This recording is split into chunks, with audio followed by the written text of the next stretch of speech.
Alright, now that we finally reached the end of this month, I wanted to end it on this whole idea of the fact that we lost a giant horror icon earlier this year, and so to kind of focus on not just his most famous work, but the genre in which he more or less created.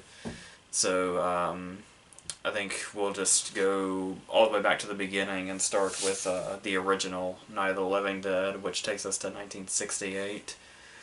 And I actually came across all these movies in my life pretty much all at once, because my brother and myself had a friend who was really into this, and I guess has always been into this.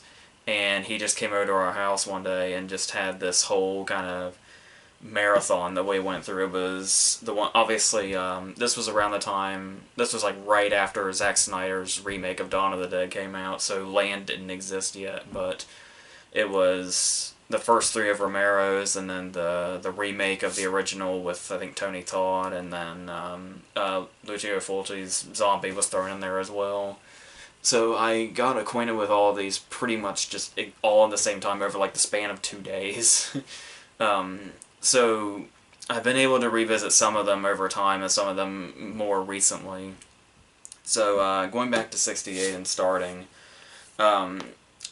it's what's very interesting here at the very start is, since this was hardly a thing, more so, I know, going on like the Flesh Eater thing, he was a little afraid that people would think he was copying the I Am Legend novel.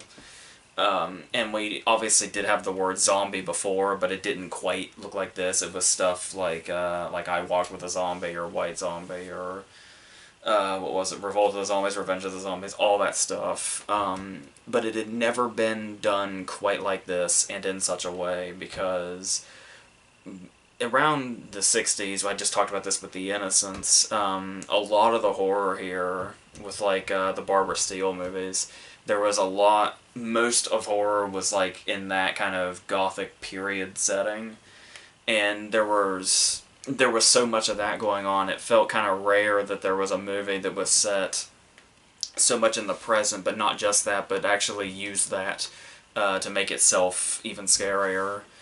So we start off, and it's this very, what in the 60s would have been modern brother and sister, who are just visiting, what is it, their mother's grave, and they're just joking around, they're being brotherly and sisterly and all that. He's doing the famous "coming to get you, Barbara" line, and then while he's goofing off, talking about the dead, weirdly, it's the biggest coincidence in movie history, while he's saying, oh, the dead are coming to get you, he says, oh, look over there, there's one of them now. And he thinks it's just a dude that just happens to be walking through the cemetery. But lo and behold, no, this is actually what's happening. And the way it's revealed in such this matter-of-fact way is what makes it so startling, because not only is it the way it's revealed like that, but we're really not expecting a start this soon. And that goes into the whole... This obviously is one of those movies that I've talked about this before, where obviously this is pretty much our starting point for the whole thing, all the way down to the fact that The Walking Dead is in how many seasons now and has how many spin-offs now. I think it's just one, but that's even enough. And the ongoing cliche that seems to be building is something that most of the time you would praise a movie for, and back here certainly, because it was kind of the first. But it seems like it's a cliche in itself now to have the characters be just as much the focus as whatever the threat is, especially in the case of zombies. To where, like, people like to say that The Walking Dead is more of a human drama that just happens to have zombies in it, or some bullshit like that.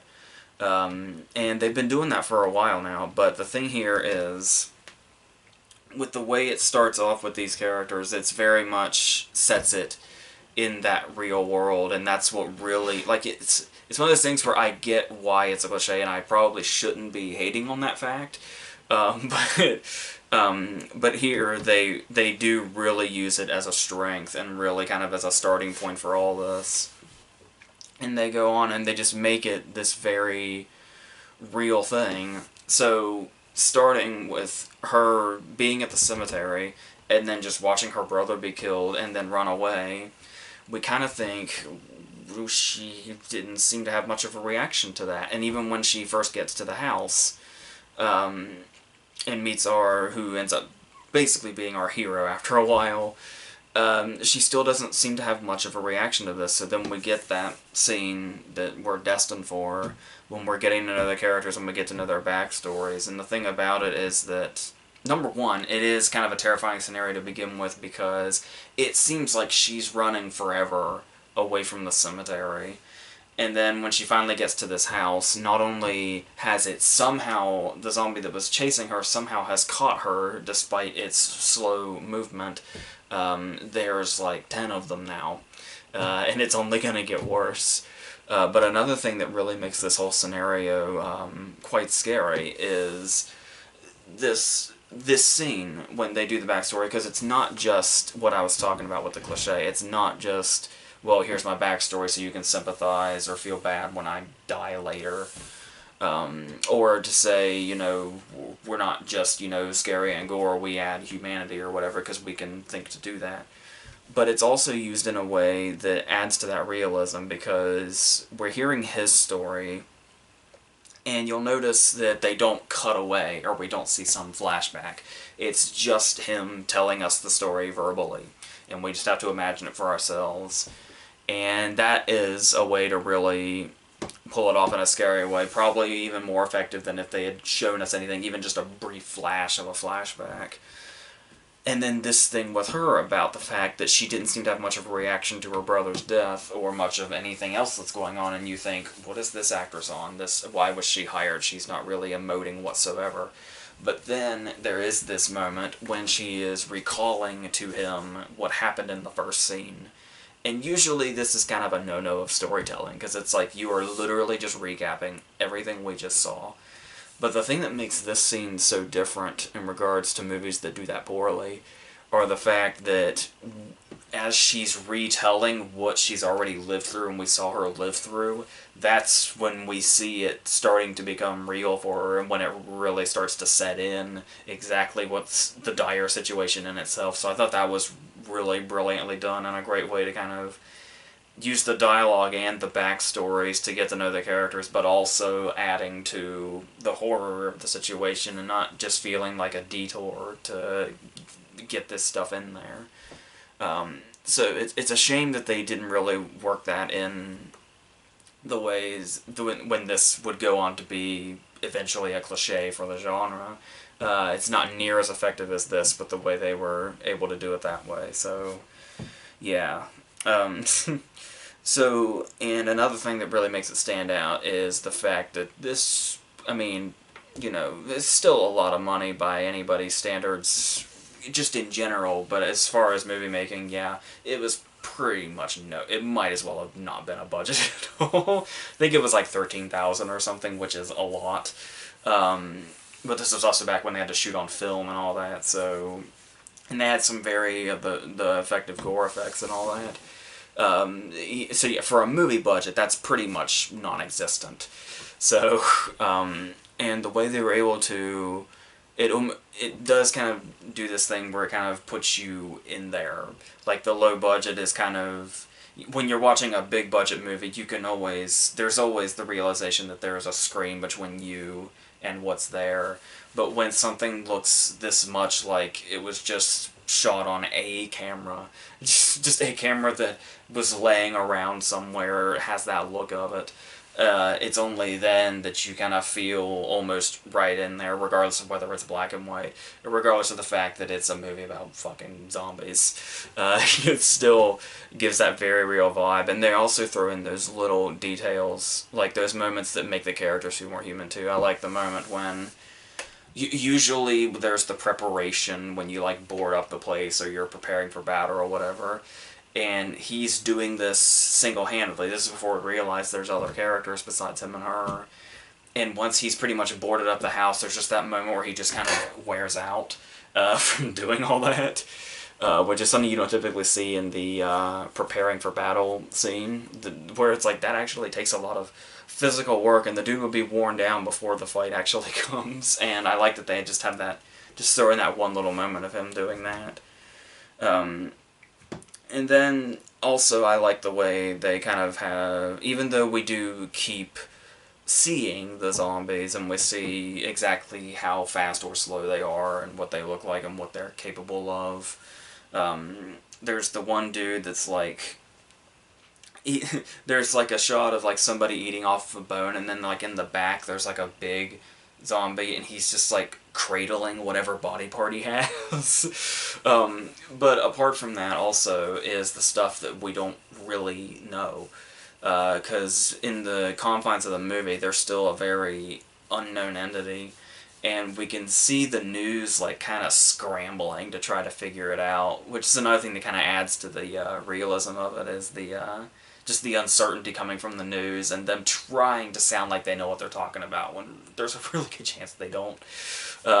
Even today, you could say that for any situation.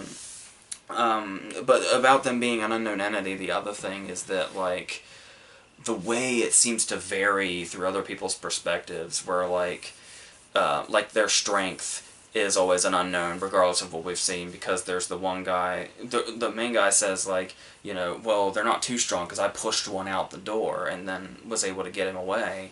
And the other guy's like, what are you talking about? The one I saw was so strong, he turned a car over. And there's just that real uncertainty of what to expect from just in general. So it's all it's all very well put together, especially for the budget they have. The way they were able to use their dialogue to really build up what we see, and probably makes us feel like we've seen more than we actually have.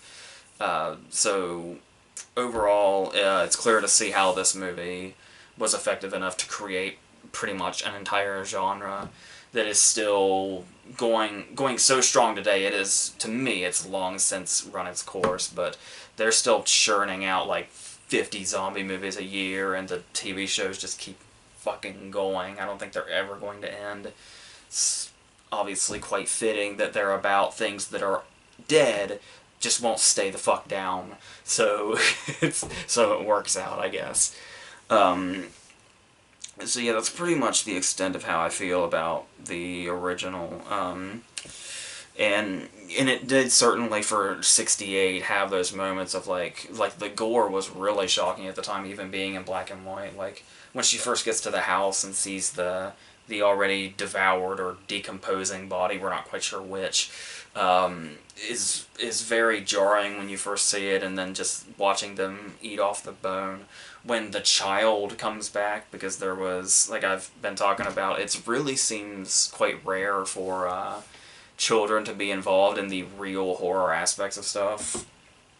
Obviously we're getting more into that with stuff like It coming out now, but it was really kind of something that horror movies seem to stray away from for a while. But if you look, you'll find those horror movies that don't mind just either making the child center of violence or the victim of. And that's really kind of, when they do make that leap, it's also one of those things that you realize that the movie has the balls to go there and will, and it works in the context, not just for to do something cheap for the shock value. It actually feels like it has a purpose. So, especially and like with everything around it. So and they build up to that the whole movie, with the child, you know, in a kind of comatose state until we realize what is inevitably going to happen. So yes, that's how I feel about the original, which is really good stuff. So as far as sequels go, there are a lot of... obviously, horror sequels tend to be known for how lackluster they are and how much they don't hold up to the original, but you'll notice that that was not the case for Dawn of the Dead. So, the interesting thing that Dawn of the Dead did, like, right off the bat, well, the very first thing would be I was talking about the news outlets in the original movie and how it's like they just kind of seem to be scrambling with information they weren't even really sure about. And the very beginning of this movie is actually getting to see the behind the scenes of how the news is handling this, and how they're still not quite sure what to report or what's going on or any of that stuff, just that it's a whole bunch of carnage, and it's only getting worse. But another thing you'll notice about Dawn of the Dead when you compare it to Night of the Living Dead is that it's actually the approach, at least in the first half hour, you could probably say the whole thing, but mainly in the first half hour, it's very comparable to what the Purge movies would go on to do, just if you want to really fast forward. Because there was that complaint about how the Purge had a magnificent concept, but the first movie was pretty much all inside Ethan Hawke's house, and people wanted to see the Purge happen. But we were only confined in this one area, occasionally seeing outside. And then when the sequels came out, they were like, okay, now you get to see all the shit. You get to see all the different lands, what's going on, how all the different people are reacting, all the different ways people are dealing with this, just all the stuff. And you get like those really vast overhead shots, like not just of the mall, but of like the rednecks gathering and doing their own shooting thing. And it really does start to show you how the rest of the world is reacting to this when it got more and more out of control than what we saw, long past what we saw in the original movie. And then another direction Dawn of the Dead takes us in the first 10 minutes or so is this whole idea of, like I was talking about, how the characters tend to be strong in zombie movies because people, you want to put a lot of focus on them. I guess also for that contrast of it's still people walking around, but after a while, is there really a difference between the brainless, actually dead people and the living, especially as we go into an apocalyptic world? But mainly the thing here is the whole, we're in a world of zombies that want to kill us and eat our flesh and brains and shit. But there's still plenty of time for humans versus humans as well. Like I said, a concept that's really taken off lately, fucking Jeffrey Dean Morgan, all that stuff, from just all through the zombie timeline to now. But here, where we have the people that are basically sheltering loved ones that have turned into zombies, that they don't want to just have the same bloody fate as the rest, very unceremonious, shot in the head, etc. And this causes a rift, obviously. And we do get to explore that for a little bit before we finally go into them getting in the helicopter and taking off and ultimately finding the mall. Obviously, there's also the scene before they get to the mall where they're at that stop. And this stop scene is one of those cases where you look at all the stuff in these original zombie movies, or the ones that really, really gave birth or at least attention to the genre. And this scene at the stop seems to be in more zombie movies than any other scene that has appeared in multiple ones. There's the scene in 28 Days Later when Cillian Murphy almost gets attacked by the kid he kills with a bat because he wants fucking cheeseburgers or whatever. It feels like it was replicated from this scene. And obviously, should that be the case, obviously Danny Boyle did that as an homage. I'm not accusing Danny Boyle of theft or anything, or Alex Garland, but still, it shows you how the influence the movie had when you look at that scene and realize, oh, I've seen this scene a billion times before, but then you remember, I'm pretty sure this was the first time. So there's that.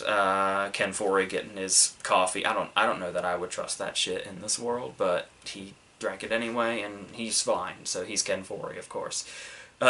So going on, and we'll also notice that there are a lot of, this is where we start getting into the memorable kills.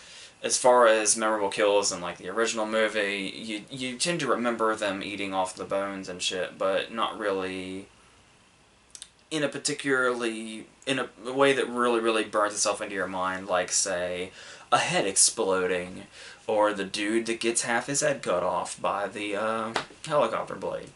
It's stuff that's we're like, oh, also, this is the one with the screwdriver in the ear, yeah, yeah, that too. Um, and so this was when we were really upping the gore factor, but once again, not to the extent that it is now, to where we're so desensitized to it. It's kind of like filmmakers have been starting to replace scares with gore. But this was still when we were very effectively combining them and really starting to show off what exactly we could do with effects like that, especially since things were getting more lenient now and we could actually show the shit. We're in the late 70s now. This is a decade after the original movie.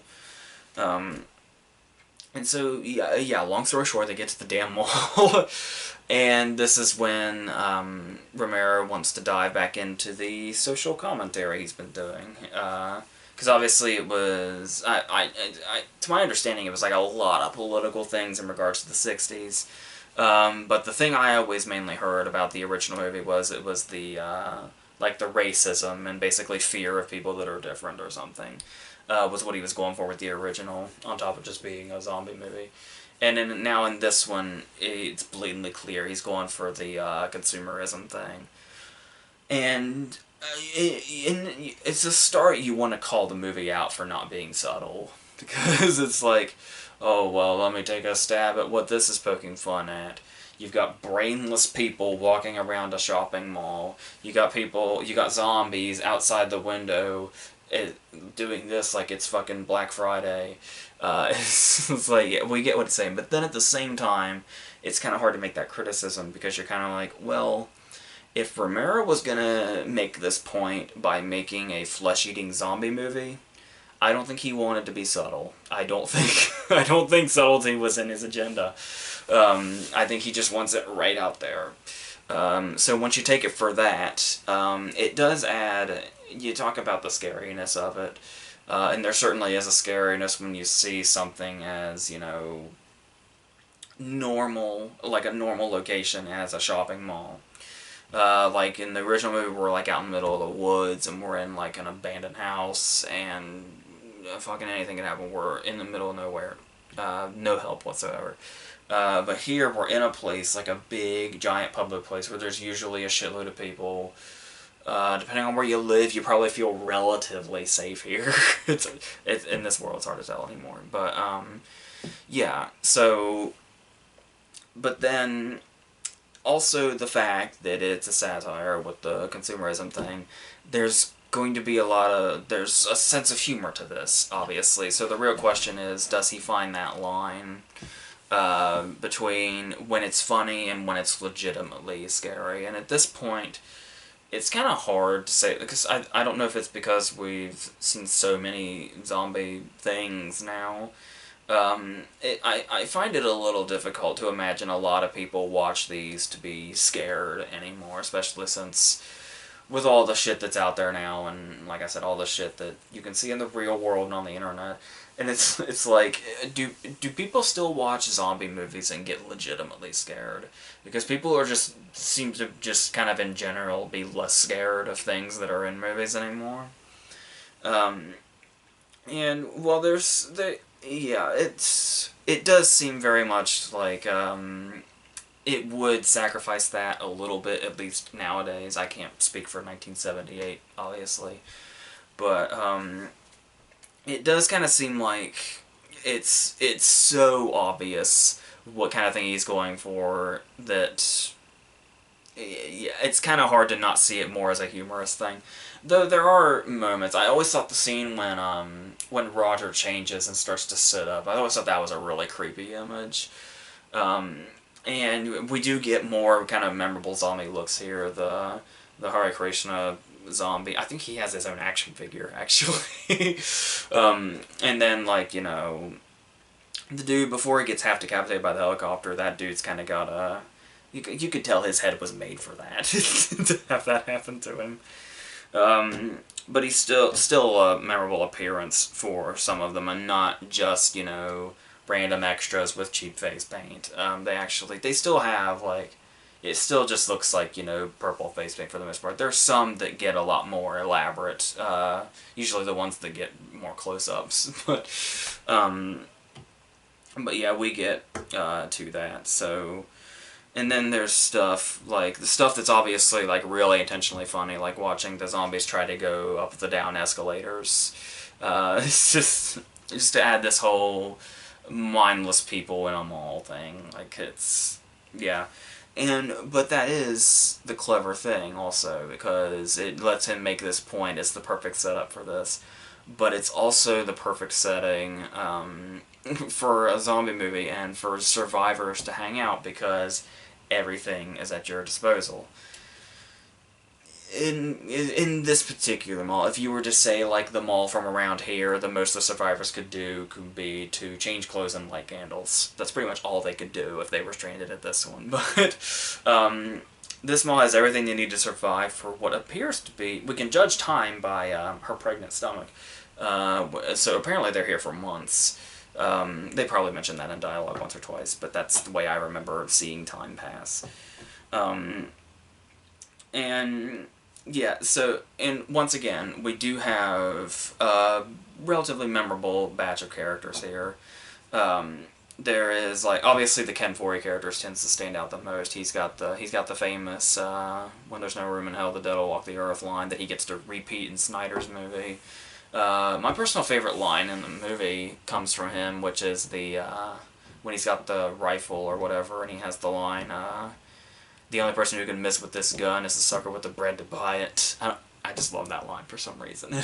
It goes along with the whole idea of the consumerism thing and the brainless what have you.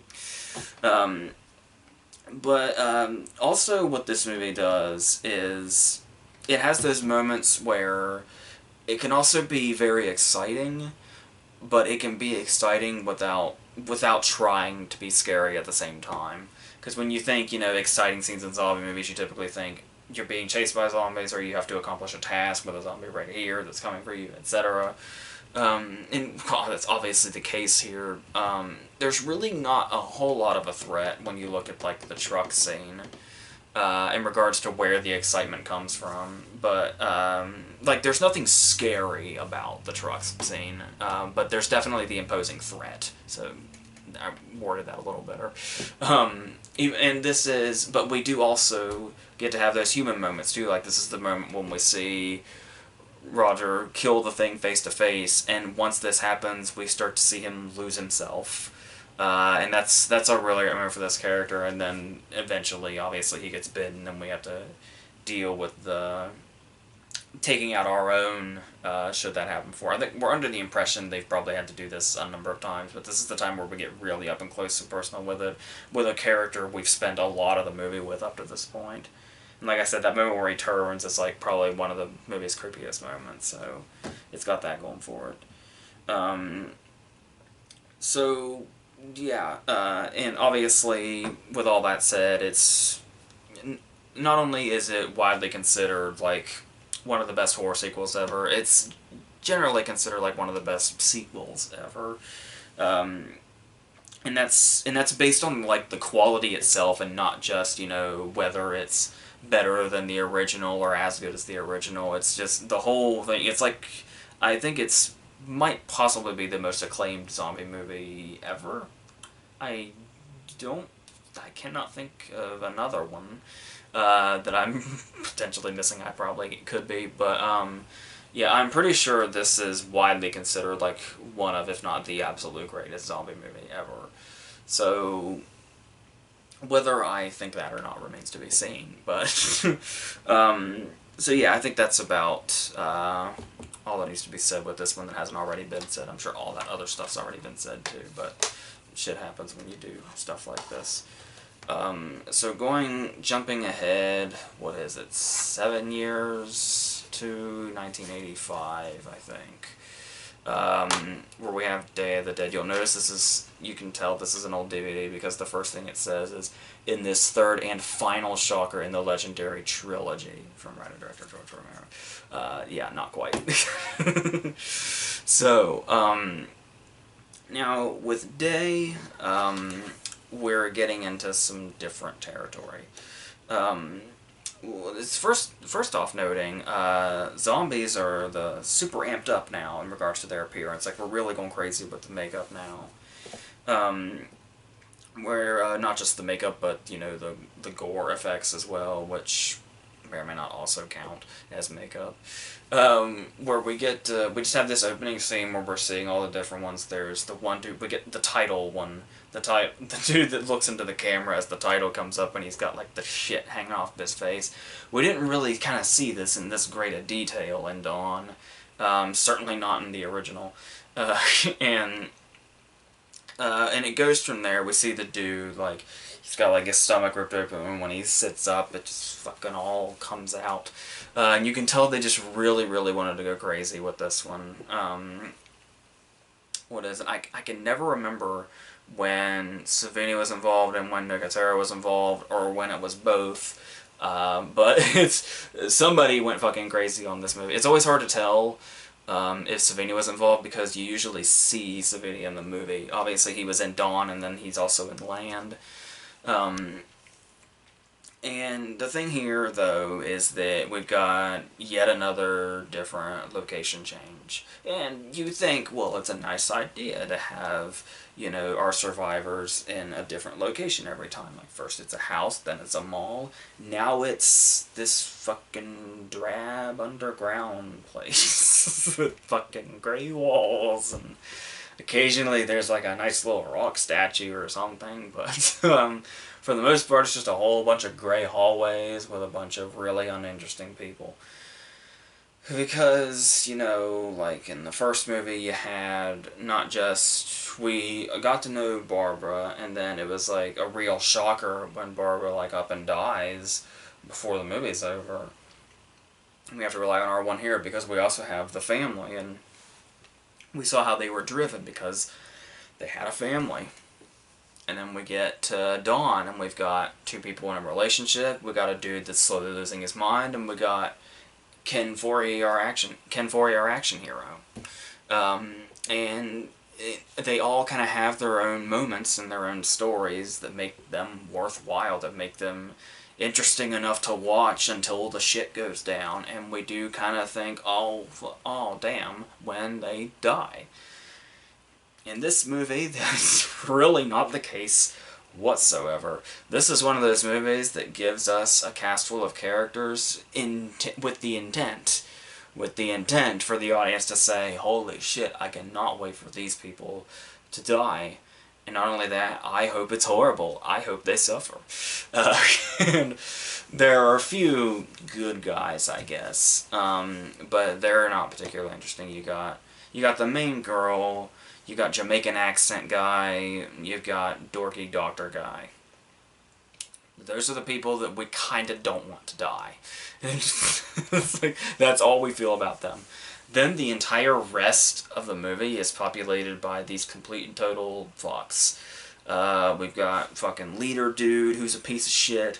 We got his little cronies. We got the bigger guy whose whole thing is laugh obnoxiously at shitty things, at like sexism and racism and all that shit. Let's just make these people as unbearable as possible. Then you got fucking Mad Doctor Dude with his bloodstained coat, with fucking Bub in the back, chained to the wall like he's fucking Sloth.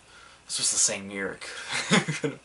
So, yeah, and the whole, like, okay, because in the other movies you have kind of a back and forth here. You have the characters being the characters and we like them, then there's an attack, or then there's some kind of action scene. There's something that has to happen.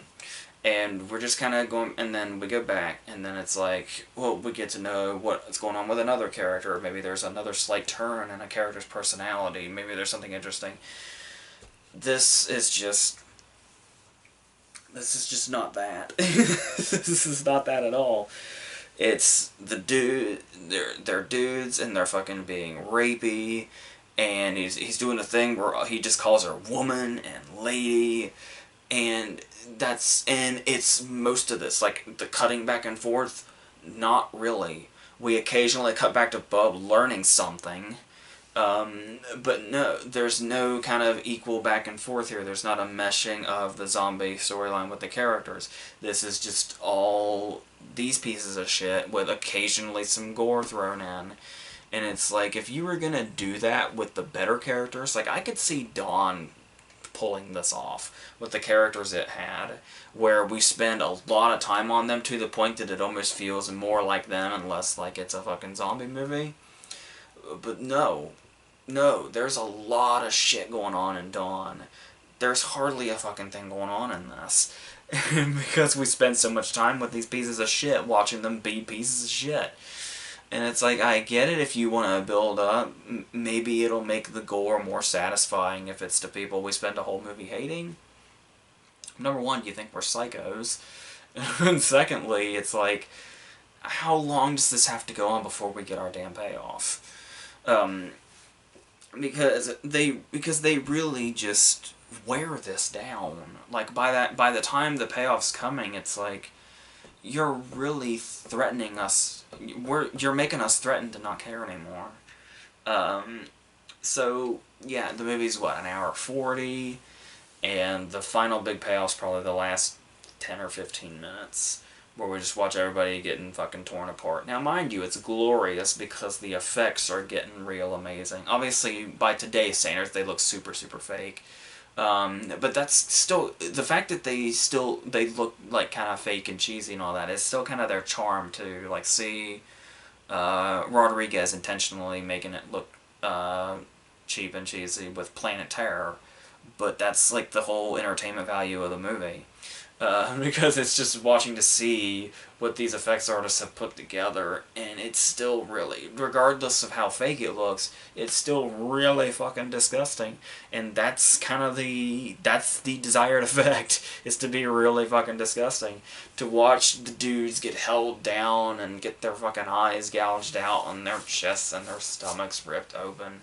And it looks really, really red and fake and all that. But, like I said, that's kind of the whole charm of it, and it really does try its best to take the movie out on that high. But, I mean, up to that point, it can be a real slog. And that's the thing, is if these characters were good characters, they probably could have made the same movie, and you just wouldn't notice how little time is devoted to the shit we want to see, and not to whatever the fuck they're doing. But no, the characters just really, really drag it down, and really have nothing to add to this, except to die. So, but, and to laugh like idiots. And notice this, I was talking about the fact that, with Dawn, I was like, are we really trying to even do horror anymore? Are we trying to be scary, or are we just gonna, throw in some good characters, throw in some decent kills and gore, and that'll be that. It doesn't necessarily have to be scary to be effective, or entertaining, or one of the best zombie movies ever made. But this movie wasn't even gonna fucking try with that horror angle. Like, I don't think there's a single scene where it's like, this is supposed to be somewhat eerie, or anything like that.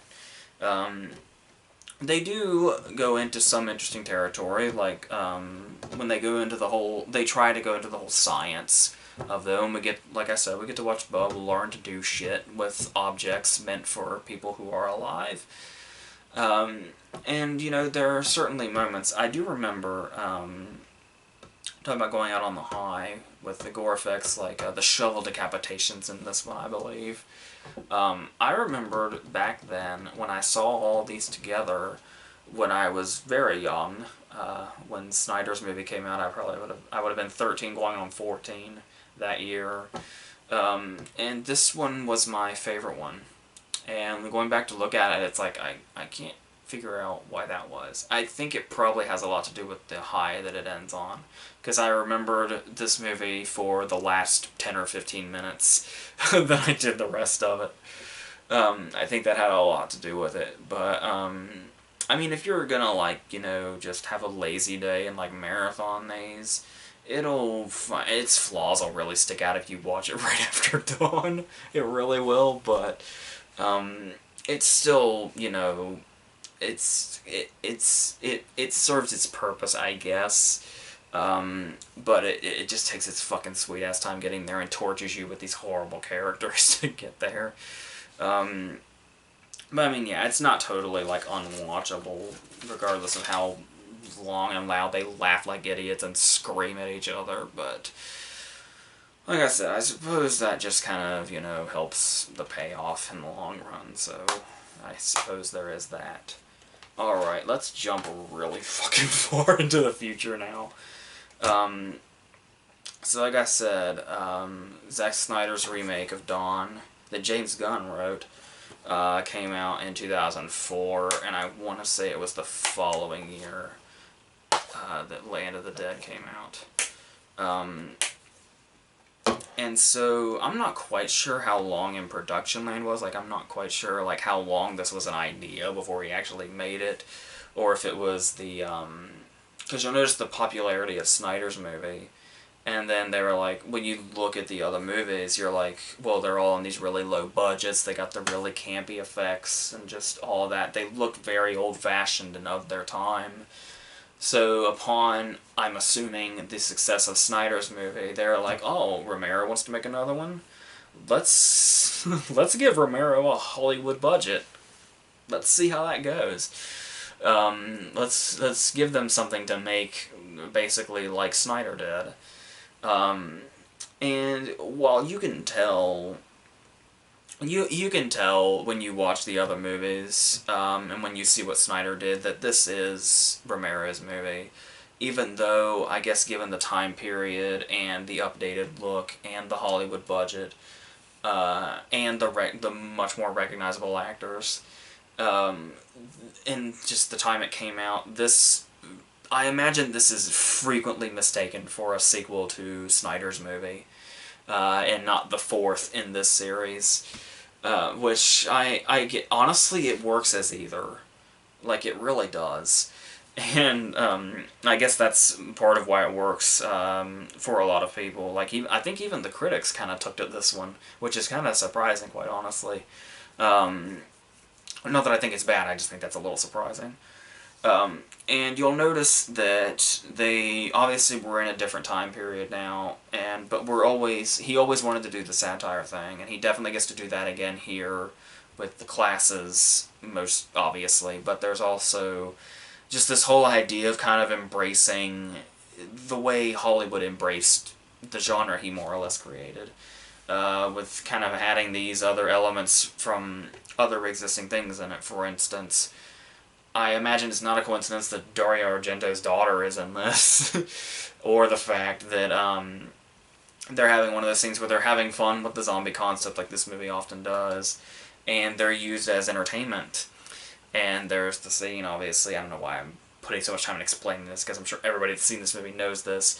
The two zombies where you get the photo op, Simon Pegg and Edgar Wright, I know everybody knows that, as a little, hey, thanks for showing love to the genre by making Shaun of the Dead, just the year before this. I'm pretty sure this is 2005. I keep kind of saying that. I'm not completely sure. I'm pretty sure this is 2005.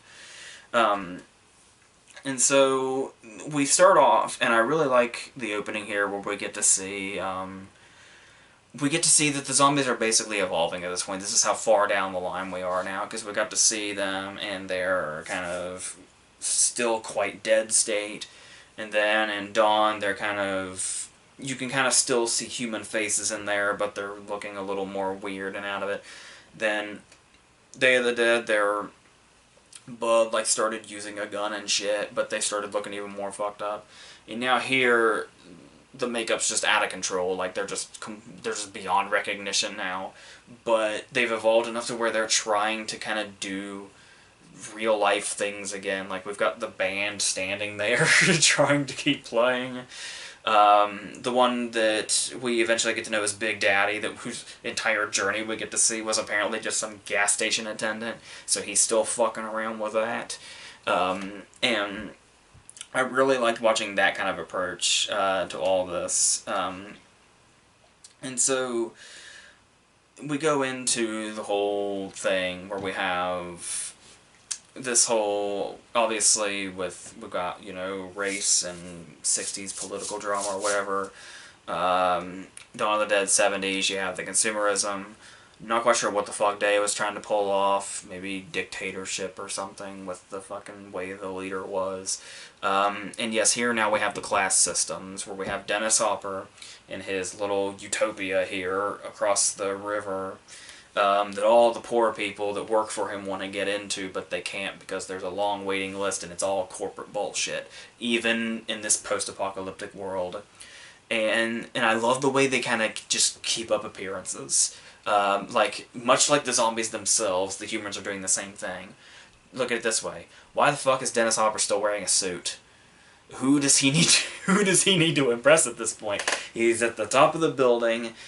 The world is overrun by zombies. They never go outside. He has no business elsewhere whatsoever. But they stay in their suits. They stay looking rich. They stay in their spinning chairs like they're rich. They drink their fucking alcohol like they're rich. And they fucking dress like they're rich. Because that's what you do. You just keep going, much like the zombies are. Just keep up those fucking appearances if it makes you feel more powerful, I suppose. And we've got our little band of mercenaries here that work for Hopper, who are actually run by Simon Baker, but we get a lot more of what Leguizamo is doing, which is great because Leguizamo is such an interesting character here, and he's really damn good in this too. I must every fucking time I watch a movie with him or review a movie with him, I have to mention how I really wish he'd get the really great parts he deserves. He does occasionally, but he's never given enough fucking time. He always dies early. He doesn't necessarily die early in this, but I did like that we really got a couple of interesting characters here. If you look at Simon Baker, he's basically the generic hero, but watching this back and forth between Leguizamo and Hopper and how they're kind of butting heads after he realizes he's been ousted from the paradise here, it's, yeah, go figure. Luigi and King Koopa still have it out for each other. So we get to kind of follow this character for a while. He disappears periodically, but the way we get to follow him and the way he's set up is such an interesting character, for especially being in a movie like this and the type of character that he is, because usually you look at him on the surface in his first couple of scenes and you think, oh, he's the reckless badass. Got it. But no, they keep doing more, and he keeps doing more. Because you do get the initial scene when he's being attacked, and he's like, dude, I got the shot. Just raise his head and let me get the shot. And he's like, even though he's about to fucking die in this movie, he's like, nah, I got this. And he just fucking shoots the thing. And he's like, I don't need anybody's fucking help because I'm badass. And he does establish himself as that character. But the way he portrays the badass thing, before I go on, is what Leguizamo does right here is typically, in a lot of cases, when you have the reckless badass character, they're usually reckless and badass because they're written as such, and it really doesn't go beyond that. But the actor just kind of goes with what they're given, and then it's like, oh well, I don't really feel like this guy's badass, but the script clearly wants me to think he is. No, Leguizamo really pulls that off. He takes it off the page and he brings it to life, and we see this guy and we buy him every second he is this character, and we buy that this dude's probably been mowing down zombies for God knows how long. There's a reason he's gotten to the place he's been. There's a reason he's, we think, as high on the pole as, you know, Hopper seems to have him. But there's also those moments later with Hopper when we see, like, his real desire for better things, and it really just ends up being a really well-rounded character. And really, like, even his send-off is great, because we know, because he's so pissed off. He's so pissed off that when he got bit finally was so unceremonious and just so kind of sudden. But then he decides he's going to quite literally go out with a bang, and he actually says, you know, I always wanted to see what was on their side, so I'm just going to... You can shoot... You don't need to shoot me. I'm just going to wait and see how this plays out. And he gets his nice, long, last walk. The last time we see him alive before he's a zombie in the parking garage. And it's really... I really love the way this character was handled in a movie like this, because we didn't typically see... We had good characters in the other movies, but This is one that just really felt like a lot of time was devoted to it from Romero's perspective and Leguizamo's, and they just really made a standout character here, and the zombie genre in general, to me anyway. So I really like that. Um, and then we go on, and this movie does have a lot of those big moments in it, like what I was saying that Day kind of lacked. There's the scene when obviously they all start crossing the river, stuff that we didn't think they could do. That's what a lot of this movie is zombies basically saying, oh, you didn't think we could do that? We totally can, and we will, and you're gonna be fucked because of it. There's the moment, like, we saw Bub use a gun in Day, but I mean, when we see Big Daddy pick one up, we realize that shit's gonna really go down, and it really kind of changes the whole threat here. Now that they realize they can fire weapons, and they've got a leader like Big Daddy that's gonna show them how to do this shit. And the way we've seen them evolving in general, where they're still starting to try to do this shit they did when they were alive. And it just really, really makes the threat more imminent and really, really coming forward. The zombies themselves become threatening in a way we have not seen yet in this one, and I really like the way he amped that up for this. And yeah, we do get a lot of nice gore. There's the shot of the boot that pans up, and there's fucking nothing attached to it except what little remains of a leg. There is the moment that feels right out of Dead Alive, when the guy's head is like 95% severed and just hanging, and he's able to simultaneously shoot him through the chest and head with one bullet. Stuff like that you're surprised hasn't happened in a movie like this. Though it's reminiscent of those other movies, like I said. There's the fucking wishbone arm. That's fucked up. And then there are moments when the zombies hardly have to do anything. Like when they just take off the dude's hand that happens to be holding a grenade, and he falls forward onto the grenade and fucking blows up. And it's like they hardly have to do anything anymore, and they can cause these really graphic, brutal deaths, very memorable deaths as well. And then we get some of the old-fashioned stuff like we saw in stuff like Day, when they just take the skin and they pull it back off the head and shit like that. This is just old news now. Is somebody's skin getting ripped off their head. That's just, yeah, that's normal now. So, being a fan of zombie movies really makes you sound like a psycho when you're just talking about it. But, that's, yeah, so, and then there's stuff, though, kind of like, I feel like the skateboard guy was a lot of build-up. It's kind of like when you see him kind of doing the skateboard thing, and we get, the camera, like, focuses on it specifically, and we're like, that's going to have something to do with his death. How is skateboard guy going to die via skateboard?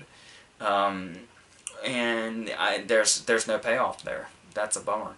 Where he's in 1 minute he's alive, the next minute he's dead, and we just see his fucking skateboard go in the water, and it's like, oh, that's why you spent all the time focusing on the skateboard, huh? So we could watch it just go into the water. Thought you were gonna do something else with that, but okay. You're still creative enough in this movie that's I'll just hand that to you. Like, you can have that. I won't hate you too much for that. And yeah, like I said, the makeup is like really off the charts in this one. Even the stuff we see fleetingly, you can tell the attention to detail. And how, like, even if it's stuff that's on camera for a second, they still put a whole lot of, love, time, and effort and detail into it. We do see her a few times later, but the one that stood out to me, because the best shot we get of it is for like 2 seconds, real quick. And it's the girl that's standing next to Big Daddy when they're getting ready to cross the river, and she's got like this giant hole in her cheek, and you can see like her whole jaw working here. And it's like, that looks like a whole lot of effort and like very detailed, and it's like that's the best shot we get of it, and it's so fleeting. And just to kind of look around, it's like anytime there's a zombie in the scene, you can kind of, some of them do look very, like, well, they were just painted green or something, or something quite, generic or easy. But there's ones like her, for instance, where you want to look and see something that was like really detailed that may just be in the background. So I really did like the way this was able to pull that stuff off. And yeah, just like I was saying, the idea of that this really went beyond the whole Band of Survivors thing. Like this kind of, we really set up something that was just kind of the same ongoing thing here.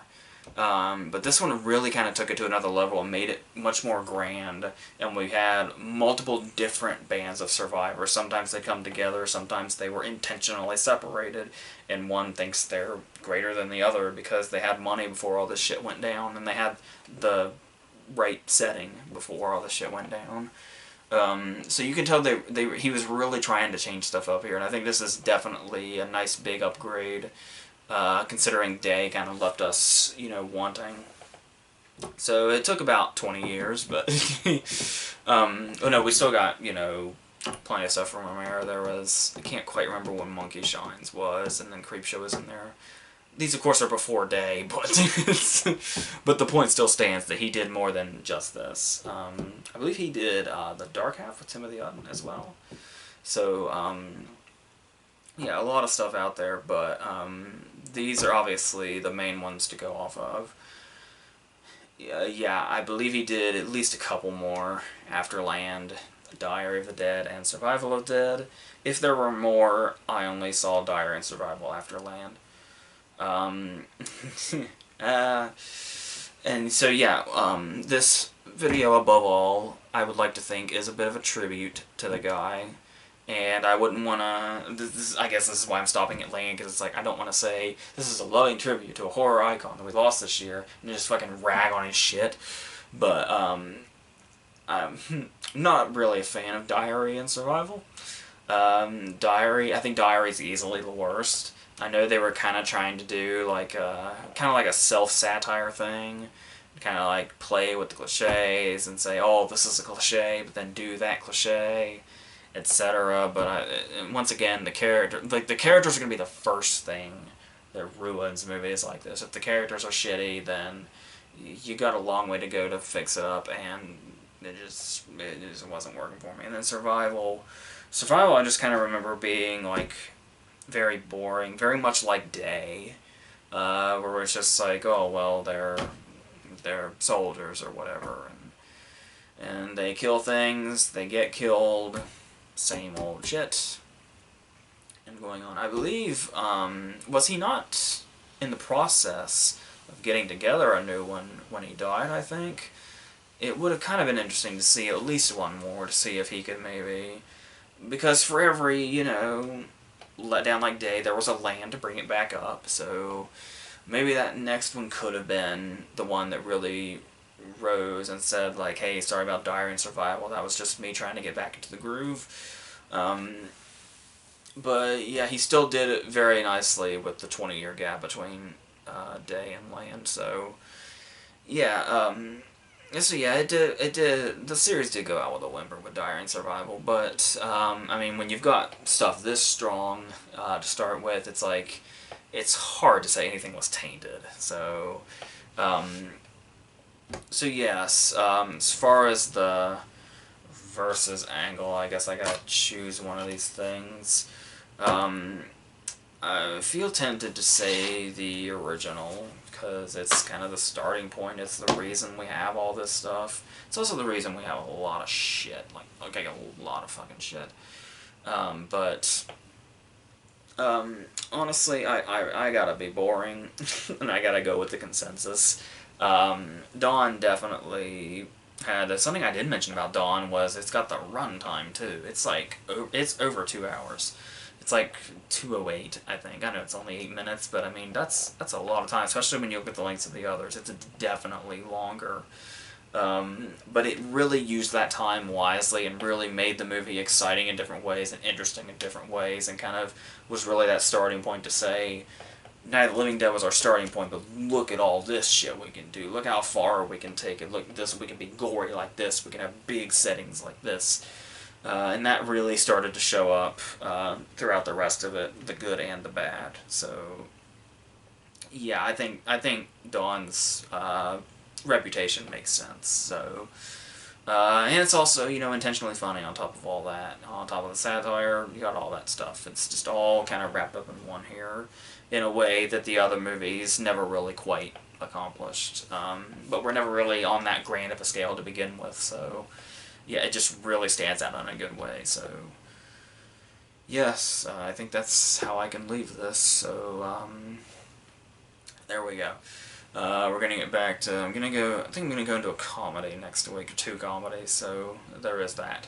To get out of this constant horror thing that's been going on for a whole month. So yes, and obviously reviews will be happening and shit. We've got Thor coming out, Murder on the Orient Express the week after. I've been caught up on a lot of stuff, so a lot of those are gonna be like we're gonna have a whole nice little animated marathon to go along with Thor. Have a nice little action marathon to go along with Murder on the Orient Express, even though those don't line up at all. But I didn't know what other video to put them on, so that's where they're going. So yes. Yes, all this fun stuff to look forward to, and hopefully you got something out of this whole 2 videos a week that are horror related thing throughout the month. So yeah, it was a little fun to put together, but yeah, so hopefully this was informative and not too redundant or any of that shit. So oh yeah, I also am going to, when I see Jigsaw, we'll have the whole bunch of horror movies in one video with like that and that fucking Amityville movie and like Friend Request and whatever other shit I saw not that long ago. Happy Death Day, the Flatliners remake. That'll all be in one place, hopefully in the next 2 days. So yes, all that shit. So and just yeah.